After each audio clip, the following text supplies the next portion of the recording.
Hello साथियों, नमस्कार। Polytechnic पाठशाला यूट्यूब चैनल पर आप सभी का स्वागत है। अब आपको starting of three phase induction motor क्या करेंगे पढ़ाएंगे, ठीक है। Starting of three phase induction motor.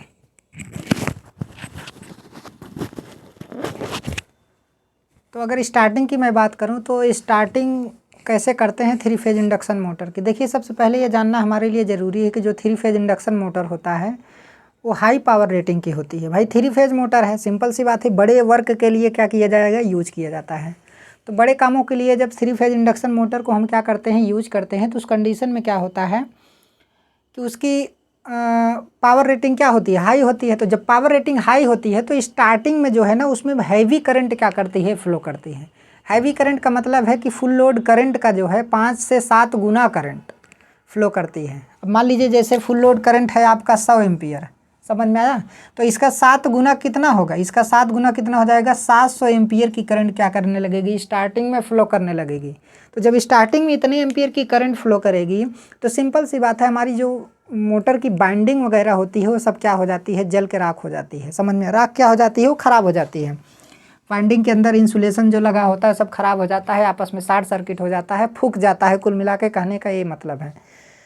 तो जो थ्री फेज इंडक्शन मोटर होता है वो हाई पावर रेटिंग का होता है। हाई पावर रेटिंग की वजह से उसमें हाईवी करंट क्या करती है, रनिंग कंडीशन में भी क्या करती है, फ्लो करती है। लेकिन अगर स्टार्टिंग की मैं बात करूं तो स्टार्टिंग कंडीशन में 5 से 7 गुना फुल लोड करंट क्या करती है, उसमें फ्लो करती है, जिसकी वजह से स्टार्टिंग कंडीशन में मोटर को बचाने के लिए, हैवी करंट से बचाने के लिए हमें क्या करना पड़ता है, स्टार्टर का प्रयोग करना पड़ता है। स्टार्टर क्या काम करता है, स्टार्टर जो होता है ना वो केवल वोल्टेज को कंट्रोल करता है। तो स्टार्टिंग में वोल्टेज को जब कम कर देगा स्टार्टर, तो उस कंडीशन में मोटर हमारा घूमना स्टार्ट करेगा। तो धीरे धीरे स्टार्टर के द्वारा धीरे धीरे वोल्टेज को क्या करते हैं, इंक्रीज करते हैं। अगर शुरू में एक बैक वोल्टेज को इंक्रीज कर देंगे तो करंट उस समय क्या हो जाएगी, बढ़ जाएगी। तो शुरू में जब वोल्टेज को कम कम करके थोड़ा ज़्यादा करते हैं, मतलब धीरे धीरे क्या करते हैं, बढ़ाते हैं। और जैसे ही मोटर मतलब 75 से 80% स्पीड पा जाती है तो उस समय स्टार्टर के द्वारा टोटल वोल्टेज प्रोवाइड कर दिया जाता है। तो स्टार्टिंग में वोल्टेज कम क्यों दिया जाता है, क्योंकि स्टार्टिंग में जो करंट होती है वो हमारा वोल्टेज के ऊपर निर्भर करती है। तो जितना वोल्टेज होता है लगभग उतनी ही करंट होती है। मान लीजिए 415 वोल्ट हम क्या करेंगे, वोल्टेज प्रोवाइड करेंगे, तो स्टार्टिंग में लगभग 415 एम्पियर के करंट के आसपास क्या करेगी, उसमें फ्लो करने लगेगी। समझ में आया, जिसकी वजह से हमारी वाइंडिंग क्या हो जाएगी, जल जाएगी, मोटर फूक जाएगा। तो इसीलिए जब शुरुआत में वोल्टेज कम होगा तो करंट भी हमारी क्या होगी, कम होगी। समझ में आया, करंट भी हमारी क्या होगी, कम होगी। अब दूसरी बात क्या है, देखिए हमारा जो रोटर होता है ना वो शॉर्ट सर्किट की तरह बिहेव करता है। क्यों, क्योंकि रोटर का ऑलरेडी रोटर के सेकेंडरी वाइंडिंग की तरह वर्क कर रहा है। सिंपल सी बात है, रोटर जो है हमारा वो सेकेंडरी वाइंडिंग एक प्रकार का है, लेकिन सेकेंडरी वाइंडिंग क्या है, शॉर्ट सर्किटेड है। सेकेंडरी वाइंडिंग हमारा क्या है, शॉर्ट सर्किटेड है। इंडरिंग से क्या है, शॉर्ट सर्किटेड है। तो देखिए स्टार्टिंग कंडीशन में क्या होता है, स्टार्टिंग कंडीशन में स्लिप कमान क्या हो जाता है, स्लिप कमान 1 हो जाता है स्टार्टिंग कंडीशन में, क्योंकि उस समय रोटर गति नहीं कर रहा होता है। तो जब स्लिप कमान स्टार्टिंग कंडीशन में 1 होता है तो उस कंडीशन में क्या होता है, इम्पीडेंस का मान हमारा क्या हो जाता है, कम हो जाता है। इम्पीडेंस कम हो जाने से रोटर का इम्पीडेंस कम हो जाता है, और उस रोटर का जब इम्पीडेंस कम हो जाएगा तो सिंपल सी बात है, हमारा करंट क्या हो जाएगा, बढ़ जाएगा। जब करंट बढ़ जाएगा तो वही करंट हमारी क्या है, स्टार्टिंग करंट है, जो कि फुल लोड करंट का 5 से 7 गुना होती है। तो उसी करंट से बचने के लिए जो है हम क्या काम करते हैं, स्टार्टर का प्रयोग करते हैं। समझ में आया, ध्यान से देखिए। जैसे यहाँ पे क्या है, जैसे हमारा रोटर का, मैं केवल रोटर का भी सर्किट दिखा रहा हूँ। अगर मैं रोटर की मैं बात करूँ तो ठीक है, तो यहाँ पे जब रोटर का आप समझ जाएंगे तो स्टेटर का अपने आप समझ जाएंगे। हालांकि स्टार्टिंग करंट जो है रोटर स्टेटर दोनों में क्या करती है, फ्लो करती है। तो अभी देखते हैं कि स्टार्टिंग कंडीशन में क्या है।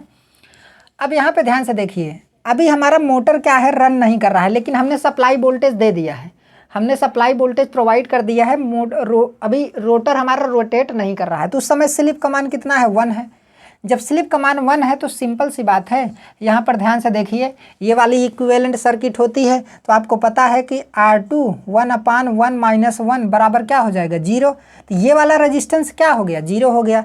जब ये वाला रेजिस्टेंस 0 हो गया तो उस कंडीशन में देखिए, अगर यहाँ पर टोटल इम्पीडेंस निकालेंगे तो इम्पीडेंस का मान कितना आएगा, Z2 बराबर X2, Z2 का स्क्वायर बराबर X2 का स्क्वायर प्लस यहाँ पे R2 प्लस R2, या फिर इसी को आप क्या लिख सकते हैं, आपको पता है इसी को आप क्या लिख सकते हैं। अब रुकिए, हम टोटल लिख रहे हैं, R2 plus R2 1 minus yes minus 1 हो गया, ठीक है। इसी का होल स्क्वायर लिखेंगे, इसी का होल स्क्वायर लिखेंगे, फिर उसके बाद यहाँ पे क्या करेंगे आप बताइए। ये हो गया हमारा अंडर रूट हो गया, हुआ कि नहीं। लेकिन अब ध्यान से देखिए, अब जो हमारी करंट होती है यहाँ पे अगर देखा जाए, अगर करंट की मैं बात करूँ तो I2 बराबर क्या हो जाएगा, I2 बराबर E2 बटे क्या हो जाएगा, Z2 हो जाएगा कि नहीं। अभी क्या था, R2 कोष्ठक में 1 अपान यस माइनस क्या है 1 है, समझ में आया। अभी इसका मान जो है 0 नहीं है, अभी स्टार्टिंग कंडीशन है, और जैसे ही स्टार्टिंग कंडीशन आएगी यस बराबर 1 होगा और इसका मान क्या हो जाएगा, 0 हो जाएगा। सोचिए जब इसका मान 0 हो गया, इसका मान क्या हो गया, 0 हो गया, तो अब तो केवल कितने टर्म बच रहे हैं, इतने टर्म बच रहे हैं। इतने टर्म जब बच रहे हैं तो इस कंडीशन में क्या हो गया, पहले इम्पीडेंस क्या था, ज़्यादा था, लेकिन अब इम्पीडेंस क्या हो गया, कम हो गया, क्योंकि ये वाला टर्म क्या हो गया, 0 हो गया। तो जब इम्पीडेंस कम हो जाएगा तो करंट हमारी रोटर में क्या हो जाएगी, बढ़ जाएगी। समझ में आया। जब रोटर में करंट बढ़ेगी तो स्टेटर में भी करंट ऑटोमेटिक क्या हो जाएगी, बढ़ जाएगी। जैसे ट्रांसफार्मर में करंट बढ़ती है, जब सेकेंडरी वाइंडिंग में करंट I2 का मान बढ़ता है तो तब प्राइमरी में करंट क्या हो जाती है, बढ़ जाती है। समझ में आया। अभी कैसे बढ़ेगा ये चीज़ आगे हम आपको बताएंगे। तो यहाँ पे क्या होता है, इम्पीडेंस का मान हमारा क्या हो गया, कम हो गया, तो करंट हमारी क्या हो जाती है, बहुत ही ज़्यादा बढ़ जाती है। या फिर आप कह सकते हैं कि R2 कोष्ठक में 1/1 माइनस इतना हो गया, इसका मान जब 0 हो गया तो बताइए 60 हो गया कि नहीं। ये क्या हो गया, 60 हो गया। तो सिंपल सी बात है, जब 60 हो जाएगा, रोटर शॉर्ट सर्किट की तरह बिहेव करेगा, तो उस कंडीशन में हैवी करंट क्या करती है, फ्लो करती है। किस कंडीशन में, स्टार्टिंग कंडीशन में। मैं केवल स्टार्टिंग कंडीशन की मैं क्या कर रहा हूँ, बात कर रहा हूँ। क्यों, क्योंकि लेकिन जब रोटर घूमना स्टार्ट कर देगा तो सोचिए स्लिप का मान क्या होगा, बढ़ेगा। जब स्लिप का मान कम होगा, जब स्लिप का मान कम होगा तो इस वाले रेजिस्टेंस का मान क्या हो जाएगा, बढ़ जाएगा। जब रेजिस्टेंस का मान बढ़ जाएगा तो इम्पीडेंस बढ़ जाएगा, तो करंट हमारी क्या हो जाएगी, अपने आप कम हो जाएगी। जब रोटर घूमना स्टार्ट कर देगा तो स्लिप का मान सिंपल सी बात है कम होने लगेगा। जब कम होने लगेगा तो इम्पीडेंस का मान हमारा क्या होने लगेगा, बढ़ने लगेगा। किससे स्पष्ट हुआ, क्योंकि तब इसका मान इज नॉट इक्वल टू क्या हो जाएगा, 0 हो जाएगा। जब नॉट इक्वल टू 0 हो जाएगा तो इम्पीडेंस हमारा बढ़ जाएगा। जब इम्पीडेंस बढ़ेगा तो करंट हमारी क्या हो जाएगी, कम हो जाएगी। समझ में आया। तो यही कारण है कि स्टार्टिंग में करंट क्या करती है, ज़्यादा फ्लो करती है। अभी आपको समझाने के लिए सिंपल वे में हम आपको सर्किट बनाकर दिखाए हैं, ठीक है। अब देखिए होता क्या है वास्तव में, मैं आपको बता दूं, इतना तो आपको समझ में आ गया होगा।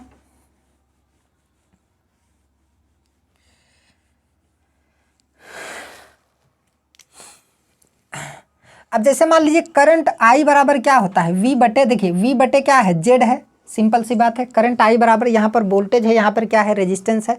अब इम्पीडेंस कम होने की, पहले इम्पीडेंस बहुत ज़्यादा था, पहले इम्पीडेंस क्या था, बहुत ज़्यादा था। मान ली पहले इम्पीडेंस Z बराबर कितना है, 50 है। तो यहाँ पर Z था तो पहले यहाँ पर 50 आपने रखा था, समझ में आया, 50 आपने रखा था। लेकिन स्टार्टिंग कंडीशन में यस बराबर 1 होने की वजह से अब इम्पीडेंस का मान कम हो गया और कम होकर के 1 के बराबर आ गया।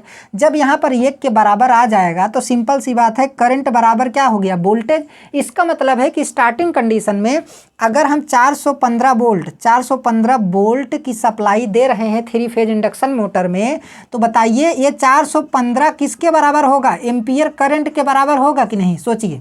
तो स्टार्टिंग कंडीशन में वोल्टेज करंट में कन्वर्ट हो जाता है। समझ में, जितना आप वोल्टेज देंगे लगभग उतना करंट में क्या हो जाता है, कन्वर्ट हो जाता है। तो वो हैवी करंट होती है। तो उसी करंट से बचाने के लिए हमें क्या करना पड़ता है, स्टार्टर का प्रयोग करना पड़ता है। समझ में आया। ये चीज़ तो आप यहाँ पे समझ ही रहे होंगे, इसको बहुत ज़्यादा समझाने की ज़रूरत नहीं है। ये चीज़ इस तरीके से आप क्या कर सकते हैं, समझ सकते हैं यहाँ से। किससे, I बराबर V/Z से। समझ में आया। ये इतना तो आपको खुद समझना ही पड़ेगा। I बराबर V/Z से आप क्या कर सकते हैं, समझ सकते हैं। जैसा कि अब यहाँ पे देखिए इम्पीडेंस का मान आप निकाल सकते हैं, क्यों नहीं निकाल सकते हैं। यहाँ पे इम्पीडेंस अगर Z2 का मान निकालेंगे तो Z2 बराबर आपका क्या हो जाएगा, X2 का स्क्वायर और प्लस R2 और प्लस एक टर्म क्या हो गया आपका, 0 हो गया। एक टर्म आपका क्या हो गया भाई, 0 हो गया। सिंपल सी बात है, ये वाला टर्म हमारा क्या हो गया, 0 हो गया। ये तो अंडर रूट में हो गया। तो यहाँ पर Z2 हमारा क्या हो गया, कम हो गया, क्योंकि ये वाला टर्म हमारा क्या हो गया, 0 हो गया। तो जब 0 हो गया तो इम्पीडेंस हमारा कम हो गया। जब इम्पीडेंस कम हो जाएगा तो करंट हमारी क्या हो जाएगी, बढ़ जाएगी। समझ में आया? किसी करंट से बचने के लिए हमें क्या करना पड़ेगा, स्टार्टर का प्रयोग करना पड़ेगा। तो अभी इसमें क्या है, थोड़ा इंट्रोडक्शन हम इसमें लिखे हैं, उसके बारे में आपको जानना क्या होता है, बहुत ही ज़्यादा ज़रूरी होता है। तो पहले इंट्रोडक्शन के बारे में हम अच्छे तरीके से पढ़ लेते हैं, फिर आगे जो है कितने टाइप के स्टार्टर होते हैं और कौन सा स्टार्टर किस हार्स पावर की मोटर में यूज होता है। ठीक है, तो जितने टाइप के होते हैं उन सब के बारे में अच्छे तरीके से डिटेल में आपको क्या किया जाएगा, बताया जाएगा। Starting of 3 phase induction motor. तो स्टार्टिंग कंडीशन में इंडक्शन मोटर को हैवी करंट से बचाने के लिए स्टार्टर का प्रयोग किया जाता है। समझ में आया? स्टार्टर के द्वारा स्टार्टिंग वोल्टेज को कंट्रोल किया जाता है। स्टार्टर के द्वारा किसको कंट्रोल किया जाएगा, स्टार्टिंग वोल्टेज को, क्योंकि देखिए स्टार्टिंग में जो वोल्टेज देंगे वही किस में कन्वर्ट हो जाता है, करंट में, क्योंकि इंपीडेंस स्टार्टिंग में लो हो जाता है। कारण क्या है, S=1 हो गया। तो उस कंडीशन में क्या होता है, वोल्टेज करंट में कन्वर्ट हो जाता है। तो वोल्टेज को यदि हम कंट्रोल कर लें तो करंट अपने आप क्या हो जाएगी, कंट्रोल हो जाएगी। समझ में आया? तो यहाँ पे स्टार्टर के द्वारा वोल्टेज को क्या किया जाता है, वोल्टेज देखिए स्टार्टिंग वोल्टेज को कंट्रोल किया जाता है। स्टार्टर के द्वारा वोल्टेज को धीरे धीरे बढ़ाया जाता है। देखिए पहले कम वोल्टेज देंगे तो कम करंट फ्लो करेगी, तो मोटर घूमना स्टार्ट कर देगी। जब मोटर घूमना स्टार्ट करेगी धीरे धीरे वोल्टेज का मान बढ़ाएंगे। आप जानते हैं कि जब मोटर घूमना स्टार्ट कर देगी तो स्लिप कम हो जाएगी। जब स्लिप कम हो जाएगी तो हमारा ये वाला रेजिस्टेंस = 0 हो जाएगा। तो इम्पीडेंस हमारा क्या होने लगेगा, बढ़ने लगेगा। तो जब बढ़ने लगेगा तो करंट हमारी ऑटोमेटिक क्या हो जाएगी, कम हो जाएगी। ठीक है, तो अब यहाँ पे क्या है, धीरे धीरे बढ़ाया जाता है। जैसे ही मोटर अपनी स्पीड का 75 से 80% स्पीड आती है, वैसे ही स्टार्टर द्वारा टोटल वोल्टेज सप्लाई मोटर को प्रोवाइड कर दिया जाता है। मतलब जैसे ही 75 से 80% स्पीड मोटर आ जाएगी तो टोटल वोल्टेज प्रोवाइड कर दिया जाता है। ठीक है, तब उस कंडीशन में खतरा नहीं रहेगा, क्योंकि 80% अगर स्पीड हो गई हो तो सिंपल सी बात है, स्लिप बहुत कम हो गया। जब स्लिप बहुत कम हो गया तो इम्पीडेंस हमारा क्या हो गया, बढ़ गया। जब इम्पीडेंस बढ़ जाएगा तो उस कंडीशन में करंट हमारी काफ़ी ज़्यादा क्या हो जाएगी, कम हो जाएगी। समझ में आया? तो ये तरीका है स्टार्टिंग में हैवी करंट से बचाने के लिए। तो मोटर को क्या कर दिया जाता है, प्रोवाइड कर दिया जाता है। तो स्टार्टिंग करंट 5 से 7 गुना फुल लोड करंट होती है। देखिए जो स्टार्टिंग करंट होती है वो 5 से 7 गुना फुल लोड करंट होती है। क्यों होती है? क्योंकि हमने बताया है आपको कि जो 3 फेज इंडक्शन मोटर होती हैं वो हाई पावर रेटिंग की मोटरें होती हैं। समझ में आया? वो क्या होती हैं, हाई पावर रेटिंग की मोटरें होती हैं। इसलिए वो स्टार्टिंग में हैवी करंट को क्या करती हैं, ड्रा करती हैं। अभी अगले लेक्चर में ये भी बताएंगे कि हैवी करंट क्यों ड्रा हो रहा है। उसके कई सारे कारण हैं। एक तो ये कारण है, समझ में आया, लेकिन एक तो ये कारण है और दूसरे कारण भी है, तो उसके बारे में हम आपको क्या करेंगे, बताएंगे। तो स्टार्टिंग करंट क्या होती है, 5 से 7 गुना फुल लोड करंट होती है। इसी करंट को कम करने के लिए स्टार्टर के द्वारा स्टार्टिंग में जब वोल्टेज सप्लाई को कम करके मोटर को दिया जाता है तो स्टार्टिंग करंट कम फ्लो करती है। समझ में आया? जिससे मोटर जलने से क्या हो जाती है, बच जाती है। अब आगे देखिए, 3 फेज इंडक्शन मोटर की integral horse power, 3 phase induction motor की रेटिंग, यहाँ पर क्या लिखेंगे, रेटिंग।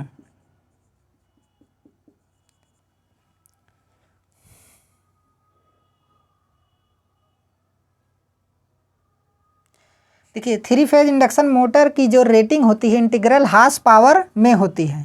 इंटीग्रल हार्स पावर में होती है। इंटीग्रल मतलब जैसे 1 2 3 4 5 6, 1 horse power, 2 horse power, 3 horse power, 10 horse power, 20 horse power, point में नहीं होता। जैसे 0.1, 0.2, 0.3, 0.5 क्या कहते हैं 2/3 हार्स पावर, तो ऐसा नहीं होता है। समझ में आया? तो यहाँ पे क्या होता है, इंटीग्रल हार्स पावर, इनकी रेटिंग क्या होती है, इंटीग्रल हार्स पावर में होती है। अर्थात हार्स पावर रेटिंग जो है ज़्यादा होती है। तो जो स्टार्टिंग के समय जो है सप्लाई से 5 से 7 गुना करंट को क्या करती हैं, ड्रा करती हैं। मेरा सिर्फ इतना कहने का मतलब है कि इनकी हार्स पावर रेटिंग क्या होती है, इंटीग्रल होती है, मतलब ज़्यादा रेटिंग की होती है। इस वजह से स्टार्टिंग में जो है हैवी करंट को ये क्या करते हैं, ड्रा करते हैं। समझ में आया? ये हैवी करंट को क्या करते हैं, ड्रा करते हैं। यही इसका क्या है, कारण है। अब दूसरा यहाँ पे इसके कॉन्सेप्ट को समझाया गया है कि हम जानते हैं कि स्टार्टिंग में सप्लाई देने के बाद मोटर का रोटर स्थिर होता है। मान लीजिए हमने सप्लाई मोटर को दे दिया है, लेकिन अभी जस्ट स्टार्टिंग की बात है, अभी तुरंत की बात है, अभी हमने सप्लाई दिया है, लेकिन इस समय तो अभी रोटर घूम नहीं रहा है, लेकिन रोटर घूमने वाला है, लेकिन अभी घूमा नहीं है। ठीक उसी समय की बात हो रही है। तो मोटर का रोटर क्या होता है, स्थिर होता है। इस समय स्लिप का मान S बराबर क्या होता है, 1 होता है। सिंपल सी बात है, जब रोटर अभी स्थिर है तो स्लिप का मान क्या होगा, 1 होगा, जिससे R2 कोष्ठक में 1/S-1 बराबर क्या हो जाता है, 0 हो जाता है। जिससे स्पष्ट है कि स्टार्टिंग में रोटर का इम्पीडेंस क्या हो जाता है, कम हो जाता है। जब रोटर का इम्पीडेंस कम हो जाता है इसलिए स्टार्टिंग में हैवी करंट क्या करती है, फ्लो करती है। अगर इक्विवेलेंट सर्किट के माध्यम से देखा जाए, अगर इक्विवेलेंट सर्किट निकाला जाए तो उससे स्पष्ट होता है कि अगर रोटर का इम्पीडेंस क्या हुआ, कम हुआ, तो ओवरऑल इम्पीडेंस हमारा क्या होगा, कम होगा। सिंपल सी बात है, अगर ओवरऑल इम्पीडेंस निकाला जाए तो हमारा क्या होगा, कम होगा। स्टेटर और सेकेंडरी, स्टेटर और रोटर को लेकर के अगर इक्विवेलेंट सर्किट के माध्यम से देखा जाए, तो यहाँ पर तो केवल रोटर के माध्यम से हम आपको समझा रहे हैं ना। तो जैसे यहाँ पर ये वाला रेजिस्टेंस का मान 0 हो गया ना, तो पूरा कैलकुलेशन करने के बाद ओवरऑल इम्पीडेंस हमारा क्या हो जाता है, कम हो जाता है। ठीक है, तो हैवी करंट क्या करती है, फ्लो करती है। यदि स्टार्टिंग में वोल्टेज कम कर दिया जाए तो करंट भी कम हो जाती है। इसलिए वोल्टेज को स्टार्टिंग में कंट्रोल करने के लिए हम किसका यूज करते हैं, स्टार्टर का यूज करते हैं। समझ में आया? तो आज का क्लास यहीं तक। अब अगले लेक्चर में टाइप ऑफ स्टार्टर पढ़ाया जाएगा और जो भी टॉपिक है आपको क्या किया जाएगा, पढ़ाया जाएगा। ठीक है, तो वीडियो को ज़्यादा से ज़्यादा आप लोग शेयर कीजिए। धन्यवाद।